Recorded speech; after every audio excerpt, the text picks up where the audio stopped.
have completed a brief overview of the 8 types of unwholesome consciousness rooted in greed. There's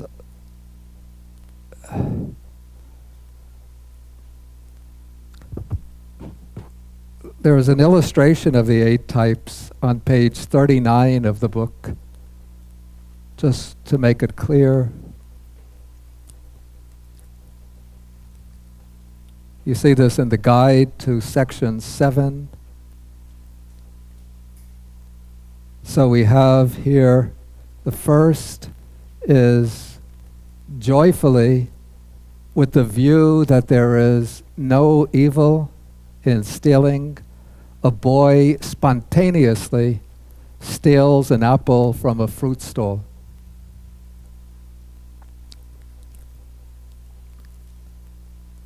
And then the second example is joyfully holding the same view.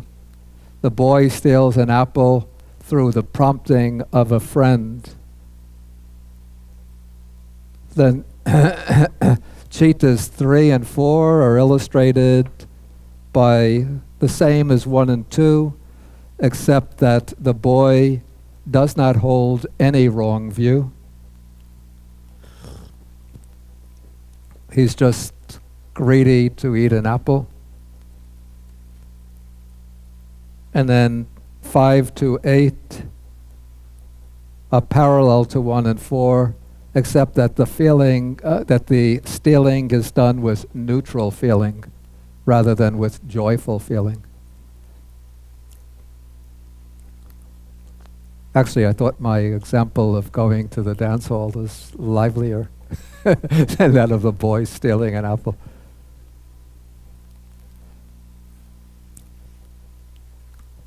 Okay, now we go to the second grouping of unwholesome consciousness, and these are called the dosa mula chittas, which means the states of mind rooted in hatred or aversion. And these are distinguished simply as twofold. So we have domanasa sahagatang patika sampayutang asankarikang ekang. Domanasa sahagatang patika sampayutang sasankarikam ekang. So one is a consciousness accompanied by displeasure, associated with aversion, which is a synonym for hatred, unprompted. And then there's one consciousness accompanied by displeasure, associated with aversion, that is prompted. So in the case of the consciousness accompanied by displeasure, the case of the consciousness rooted in hatred, well, 3 things to point out. One is that the word aversion here, associated with aversion, the Pali word is patiga, but this is a synonym for dosa or hatred. The second thing that's significant is the feeling that accompanies the mind rooted in aversion. In both cases, the feeling is called displeasure. And to see exactly what displeasure means, I've put on the board here, can you see it from your position? A list of a distinction of 5 kinds of feeling that are spoken of in early Buddhism. Most often we have a distinction of 3 kinds of feeling: pleasant feeling, painful feeling, and neutral feeling. But sometimes the pleasant feeling is divided into 2 types. One is what is called joy, joyful feeling, and that's the feeling that arises, let's say, with a more active state of consciousness. So I call this the mental pleasant feeling, is joyful feeling. And the other is a purely physical feeling of pleasure, a feeling that comes through the body. So that is called simply pleasure or pleasant feeling. Similarly, the painful feeling is divided into two kinds. There is the mental painful feeling, which is called domanassa in Pali, which means or translate as displeasure, sadness, a bit of dejection, grimness, a kind of gray feeling or a dark feeling. And then the fifth feeling is neutral or indifferent feeling. It seems that the indifferent feeling could also be distinguished as physical if it occurs through the senses, and mental if it's occurring in more active states of consciousness. But the texts don't make that distinction. I don't know why, but it seems reasonable to me. Okay, now the feeling that arises with hatred, ill will, aversion, according to the Abhidhamma, is always a painful feeling, always the feeling of displeasure. So sometimes you think when you get your anger off your back, so to speak, you lash out again, you're angry with somebody, you're trying to restrain the anger, then you lash out at them. You might feel some relief and then pleasure that you've spoken out with anger, but at the moment that you're angry, if you examine the mind, you see that the angry mind, the mind with ill will towards others, the mind with hatred, is always accompanied by domanassa, by displeasure. It's always a grim or dark state of mind. That's why when we feel anger and ill will and hatred, we're always unhappy. There's always something eating at the mind. Whereas the person who is driven by greed, I don't want to say that he's blissful, but he can be happy and joyful. You know, you see the image of the guy with the big smile, with the pots of food in front of him, a cup of Guinness stout, then a beautiful girl on his side, and big smile on his face, very happy. It's an unwholesome state of mind, so it's, we would say, creating unwholesome karma, which will bring suffering in the future. But while he is in that condition of indulging his greed and craving, he's quite happy. But maybe you know some people who are temperamentally very angry, and you know, whenever you come into the same room with them, they give you that dark look, like they want to burn you up with their eyes. And they'll do little nasty things or make nasty remarks. If you look at that person's face, you could see, you don't see the smirk of happiness and joy on that person's face, right? But you could see that along with that anger, that they're suffering, that they're experiencing continual displeasure, continual grim or dark feelings. Okay, so the important point, the second important point there is that the states of mind rooted in aversion are always accompanied by displeasure. We don't have pleasure and dejection. We don't have aversion and joy occurring simultaneously. And the third comment I wanted to make, and this is something a bit puzzling to me, almost a little bit contrary to my own experience, and that is the two states of hatred are not accompanied, neither of the states rooted in hatred are accompanied by view. And I say that's puzzling to me. Did somebody? By a view, by wrong view. Because it seems to me, just from observing, everyday experience, that views at least contribute a great deal to hatred and ill will between people. Like people have the view, sometimes like white people have the view that dark people are, aggressive or dangerous. And maybe dark-skinned people have the view that white people are a bit crazy and obsessed by things like wealth and position and status, which is it's a true view.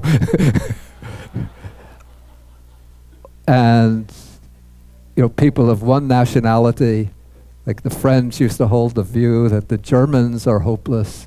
The Germans held the view that the French are just self-indulgent hedonists. And so people hold views, and then these views become the trigger for a lot of hatred.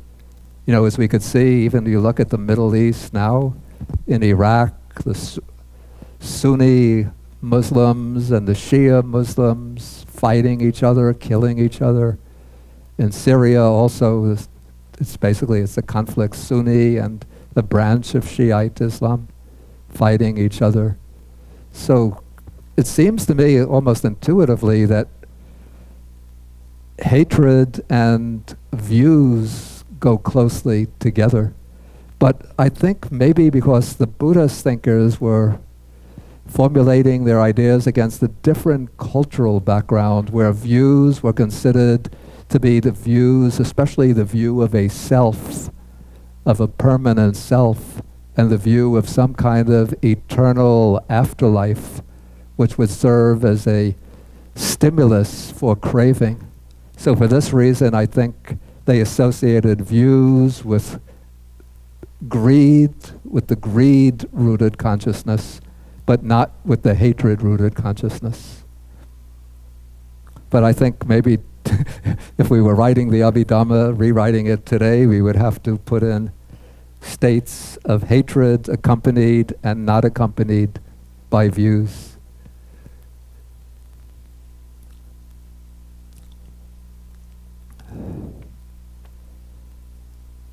Okay, so this is the state of consciousness rooted in aversion or hatred.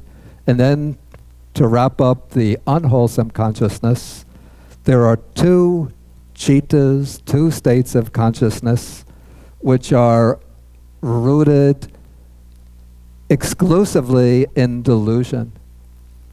As we said earlier, even the hatred, even the greed consciousness and the hatred consciousness is also accompanied by delusion. But there are two kinds of consciousness in which there's no greed, no hatred, but delusion is present as a strong, unwholesome root. Okay, one of these is called the consciousness associated with doubt. And so this is described as one consciousness accompanied by equanimity, associated by doubt. And this is generally, doubt here is referring specifically to doubt in what we might call spiritual doubt, doubt about spiritual matters, doubt about whether there's such a thing as karma or not, whether there is such a thing as samsara.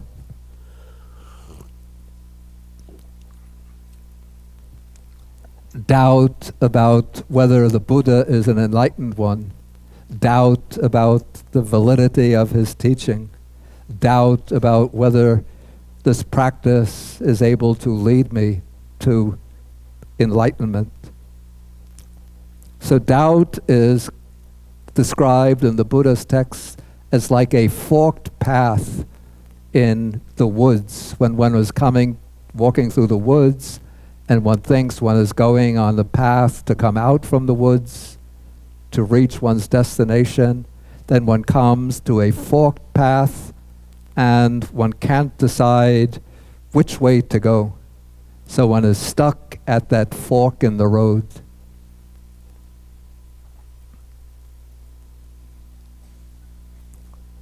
And it's said that doubt, the doubting consciousness, is accompanied by indifferent feeling, by indifference. It seems a bit contrary to my own past experience, because when I've gotten into states of spiritual doubt, I find it to be quite unpleasant.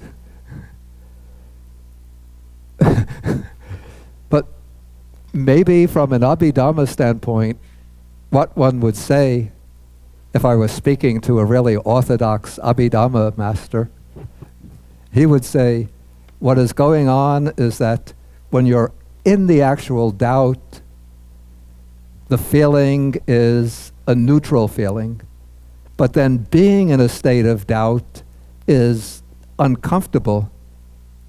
And so one has aversion towards that state of doubt, and that brings up the unpleasant feeling. The feeling of displeasure. Yeah. Well, this isn't the indifference in that sense. It's not indifference as an attitude, but it's a neutral feeling. So the doubt could still be, one still wants to get out from the doubt, but it's said that while the consciousness, that momentary citta, with doubt is occurring, the feeling is a neutral feeling, not pleasant, not painful. But as I said, in my experience, it's not pleasant, it's unpleasurable. But using the sort of microscopic way of analysis, one might say the doubting consciousness is accompanied by neutral feeling, but because one is uncomfortable being in a state of doubt, because it's not benefiting one in any way, you don't know whether to go left or to go right, so it's uncomfortable, so then there comes some resistance to that state, some displeasure with it, and so that brings along the unpleasant feeling. It can work its way out. Yeah. But this kind of doubt should be distinguished from what I would call investigative doubt, which is where one has questions about spiritual issues, and one wants to get clarification, and one is studying and investigating and asking questions in order to clarify one's understanding. One might say that this is even an aspect of a kind of elementary stage in the development of wisdom. Because if you don't have questions and don't investigate and inquire and try to clear up uncertainties, then one will not obtain any insight or wisdom.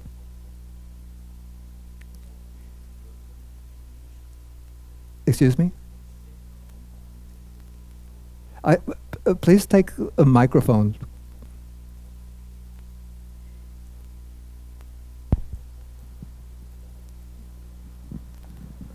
I just want to know what this type of mental state is, how come it is related to delusion? Okay. It's related to delusion. Did you ask how it's related to delusion? Because one doesn't understand, one is not able to resolve the doubt. And so since one is in a state of doubt, the underlying cause of that is delusion, because one doesn't have clear understanding. One doesn't have a clear understanding. So that's how it's related to delusion. If one had insight or wisdom, then one wouldn't be in a state of doubt. Let me finish the consciousness rooted in delusion, then I could take some questions.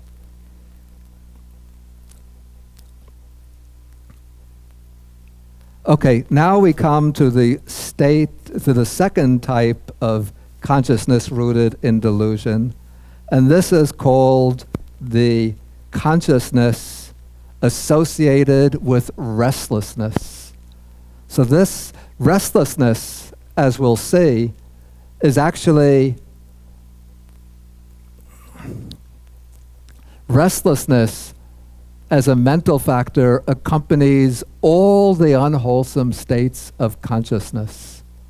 But there is one particular type of unwholesome consciousness in which there is no greed, no hatred, but it's just a state of sheer restlessness or agitation. And this is called the restless citta, the citta accompanied by restlessness. And this is accompanied by delusion because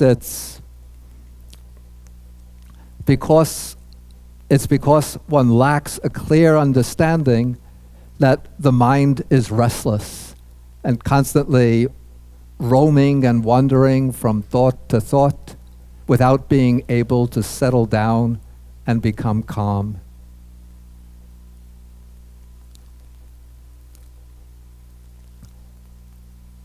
And it seems to me also that the restless consciousness, in my experience, seems to be accompanied by unpleasant feeling. But for some reason, the formulators of the Abhidhamma connect it with the neutral feeling.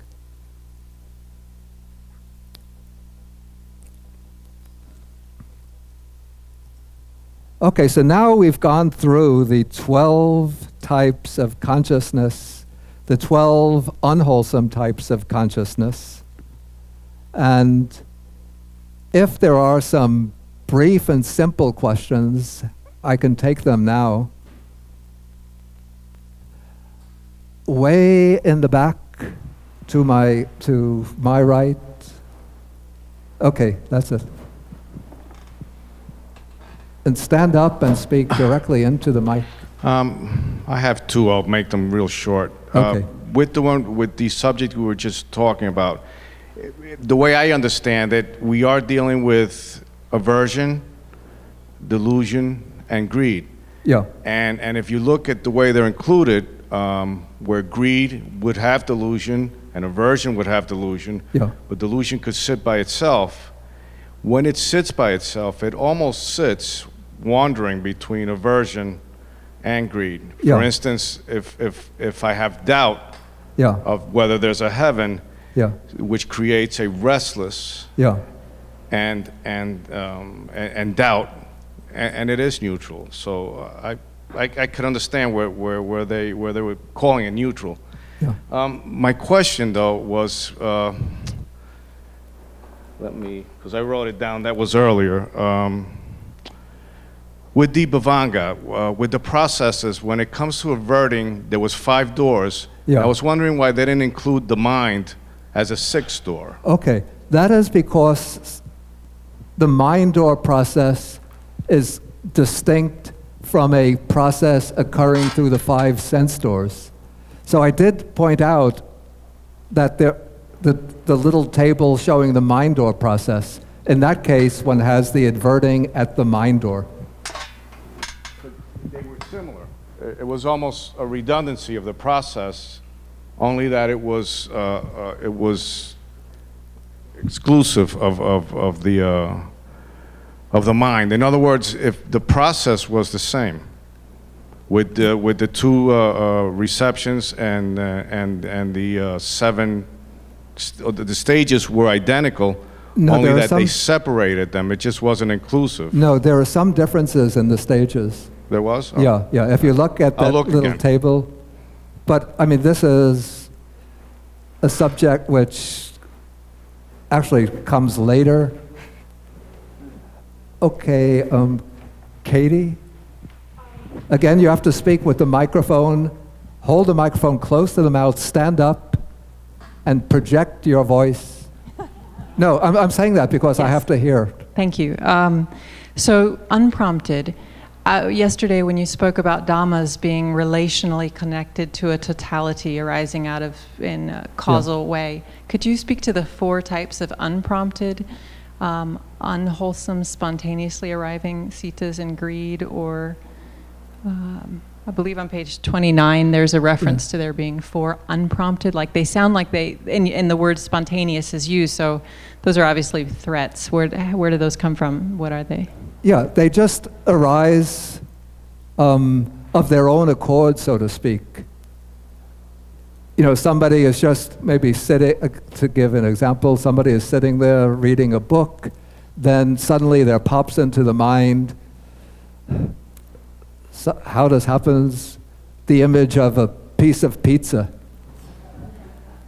And he knows he has some frozen pizza in the refrigerator. He's sitting there and then pop, mental image of a piece of pizza, and then comes the craving for the pizza. He gets up and makes the pizza. Okay, so where is this coming from? There's like a whole ocean of past impressions sort of stored up in the depths of the mind, and this pops up, playing. Usually there's some conditions of that we're not even aware of, but it stimulates the arising of that thought.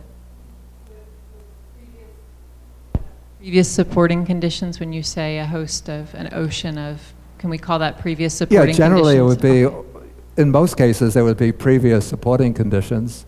Like if the person didn't enjoy eating pizza in the past, then the thought of going to the fridge and even he wouldn't have bought some frozen pizza. But sometimes thoughts arise spontaneously without any, it seems, without previous, supporting conditions. Okay, we just take, is that this gentleman with the mustache? Oh, sorry. Oh, okay, you could. You were talking about how unwholesome chitas could lead to unwholesome karma. Yeah, you sorry. have to project. Bhante was talking about how unwholesome chitta leads to unwholesome karma, right? Is that, or unwholesome chitas create unwholesome create karma. unwholesome karma? So without doing any physical action, Yeah, just by being in that state of mind, yeah. you're generating unwholesome karma. So you don't even have to think of stealing. You don't have to actually steal something. exactly. Just the thought of stealing. Exactly. Oh, okay. I just want to clarify that. Yeah. Yeah. Karma is created in 3 ways: through bodily action, speech, and purely mental activity, through thoughts, plans, desires, and so on. Okay, Mahendra. Mahendra, he's right there in the corner. What about the remorse? I didn't see any mind associated with remorse here. All other 5 hindrances are covered. Remorse doesn't define a particular type of chitta, but there are chittas which are associated with remorse. We're going to come to remorse as a chaitasika tomorrow. Is that? Yeah, please. Yeah. Oh, that's Richard, right? Yeah, it Oh. is. You shaved your beard. No, I had a dermatologist appointment. I get skin cancer. I had to show him my face. Oh. So, how about a situation like this? You've got a Nazi official who confiscates the property of a Jew in the false belief that the Jew got his money from banking. Okay, now you've got hatred there and greed and wrong view in one place. Now, is the idea to say, well, really there are separate moments here. He's hating the Jew at one moment, and he's confiscating the property at another moment. Yeah. So they're really, the hatred and the greed are really separate. And the wrong view is really separate from the hatred, because his belief that is, he's formed a hatred that's actually independent of his belief that the Jew got his money from banking. Why isn't it possible to have these things together? Well, as I said to myself, it seems intuitively that some of these things should go together. And I have to confess that I don't fully understand the reason why the Abhidhammikas associate the wrong view only with the greed consciousness, not with the hatred consciousness. But it could be that they are looking at consciousness, the flow of consciousness, at a micro level. But when we look at it at the macro level, the level of ordinary experience, then we would say, maybe speaking conventionally, that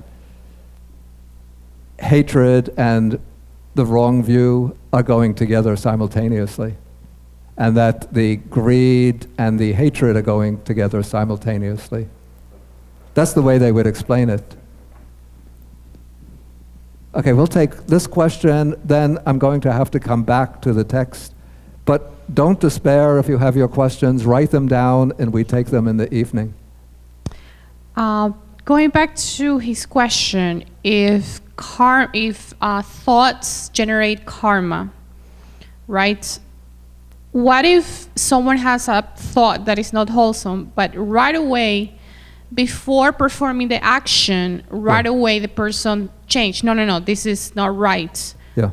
Did that person still create unwholesome karma? Okay, that's a good question. Those unwholesome thoughts will be creating some karma, but the karma will be relatively weak because the person is not dwelling on those thoughts and not allowing those thoughts to govern his actions, his speech, and his bodily action. So even those, according to the Abhidhamma, even those little thoughts, say a thought of greed, I would really like to get that guy's nice Apple Macintosh computer rather than my own,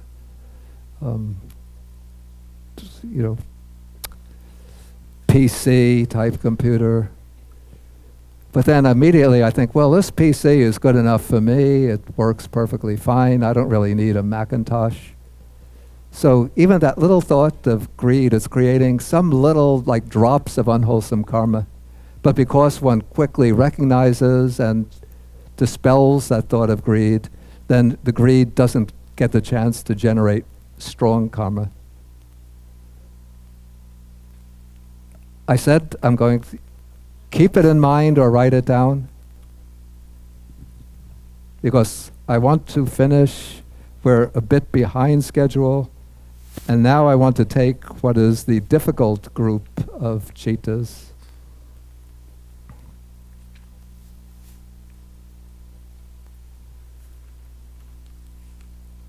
Where are you? Where are you? These are the rootless conscious types of consciousness.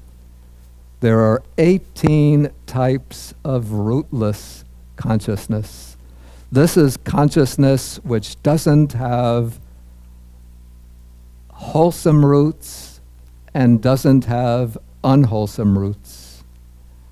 And of these 18 types of rootless consciousness, 15 of them are karmically resultant consciousness, and 3 of them are bare functional consciousness. And we start off with the unwholesome resultant consciousness.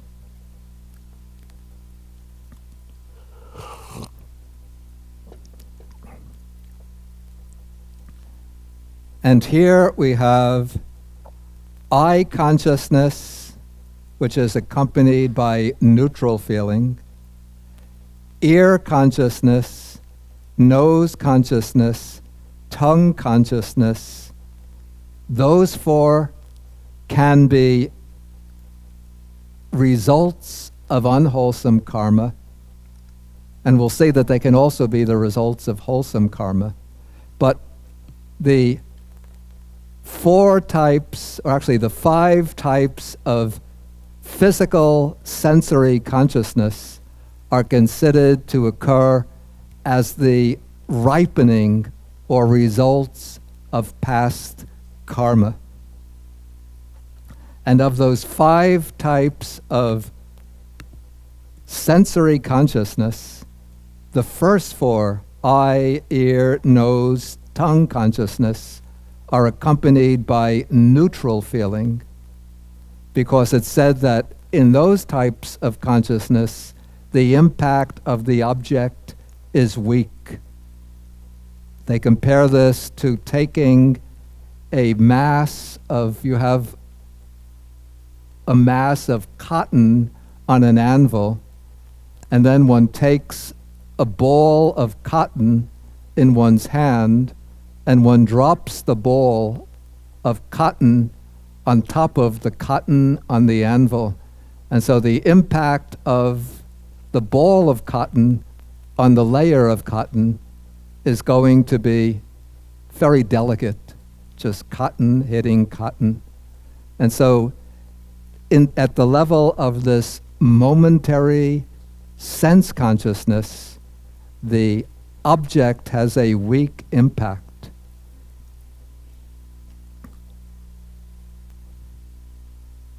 Compared to the bodily consciousness. With the bodily consciousness, the object itself makes contact with the body. And so that impact of the object on the body is held to be strong enough to generate either a painful feeling, or if it's a very smooth and delicate and pleasant object that's making contact with the body, it can give rise to a body consciousness accompanied by pleasure. So if you remember the list of the 5 types of feeling, we have bodily pain and bodily pleasure. The bodily pain accompanies body consciousness. That's the result of unwholesome karma. Bodily pleasure accompanies the body consciousness. That's the result of wholesome karma. And you have to remember, taking this in the context of that process of consciousness that we went through on page 155, that the I consciousness is just a brief moment that takes a picture of the object. The ear consciousness is just a brief moment that takes in the sound. Similarly with nose, tongue, body. Okay, then we have the receiving consciousness. This is called the receiving consciousness, which is accompanied by neutral feeling. That also is a result of karma. Then the investigating consciousness, which is just investigates the object momentarily, that is accompanied by equanimity. This can be the result of unwholesome karma. And these are all said to be the result of unwholesome karma when the object being presented to the mind is an undesirable or disagreeable object, a disagreeable form, disagreeable sound, an unpleasant odor, disagreeable taste, or a rough physical contact with the body. In that case, the sense consciousness, the receiving consciousness, the investigating consciousness, those 7 are called the unwholesome resultant types of consciousness. And then the converse of this, which we have on page 42, we have the same 7 types of consciousness, which are the results of a wholesome karma. That is, we have eye consciousness, ear consciousness, nose consciousness, tongue consciousness, accompanied by neutral feeling, a bodily consciousness accompanied by pleasure, and then we have a receiving consciousness accompanied by neutral feeling, and an investigating consciousness accompanied by neutral feeling. But in the case of the wholesome resultant, there's one additional state, one additional citta, which we don't find on the unwholesome side. And this is an investigating consciousness accompanied by joy. And it's said that when the object is something especially nice, especially attractive, especially agreeable, then the investigating consciousness that arises won't be accompanied by the neutral feeling, but it's accompanied by the joyful feeling. And for some reason, this is different from the case of a disagreeable object.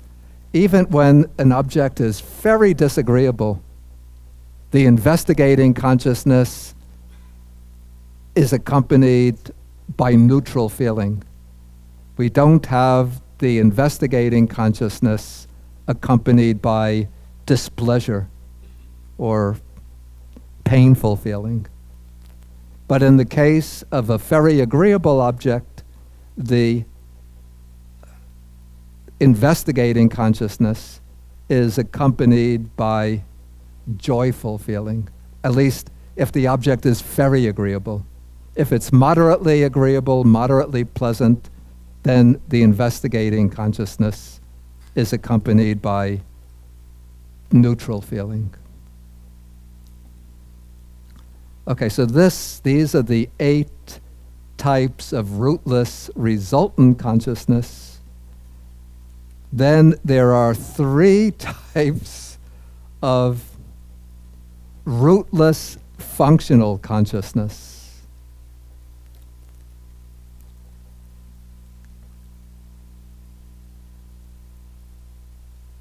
Okay, these are cittas, types of consciousness that just perform automatic functions in the process of cognition. At least the first 2 are. Okay, one is called the 5 sense-door adverting consciousness. If you remember or go back to the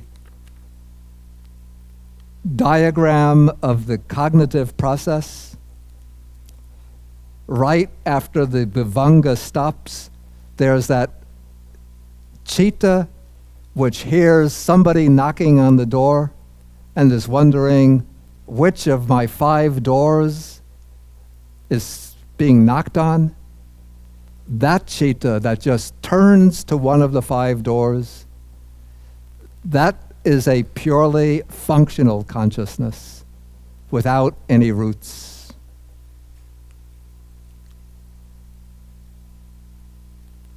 The other type of consciousness that is purely functional without roots is the mind door adverting consciousness. This is the consciousness that takes place not at the physical senses, but purely within, when one is thinking, reflecting, pondering something.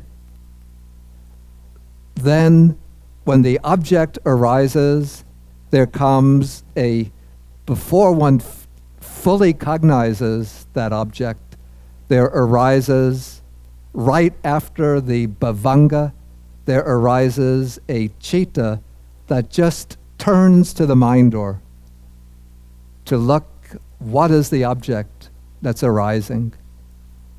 And that is considered a purely functional type of consciousness. So those are two types of functional consciousness, which I call automatic types of consciousness. The last one, the third one, is a little bit strange. This is called the smile-producing consciousness accompanied by joy. And this is said to be a consciousness, a citta that arises only in arahants or Buddhas when they perceive some kind of subtle object, and that perception of the object produces a very delicate smile on their face. It's not the ordinary smile of an arhat or Buddha, which is due to deep inward joy, but sometimes when they perceive some subtle object, just automatically this citta arises, producing a smile. I find this to be a bit of, as I said, a bit of a strange type of citta, and I don't know why it was included. Maybe it's based on certain suttas which speak about the Buddha looking at beings in some other realm of existence and showing a smile. Or sometimes the Buddha comes to a place along with the group of monks and the Buddha shows a smile. Then Ananda asks the Buddha, "Why are you smiling?"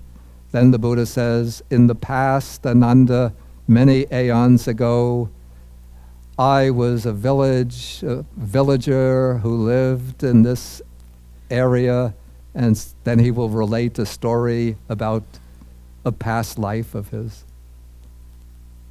Please don't ask me questions about this type of consciousness. I haven't done, if anybody wants to do a PhD in Buddha studies, I have a good topic for you. The smile-producing consciousness of arhats. Okay, we will stop at this point, and please remember the evening is no lecture, just questions. So,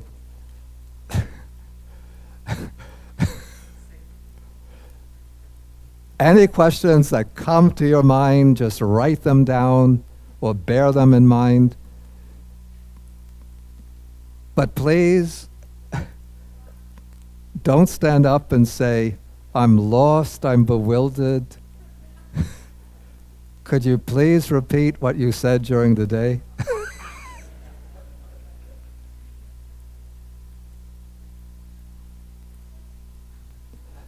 Okay, we will end now, and you can have like 5 minutes to stretch your legs and take a breath of fresh air. Then we have the meditation. Let's make the meditation at 4:20 so that you have at least 7-8 minutes.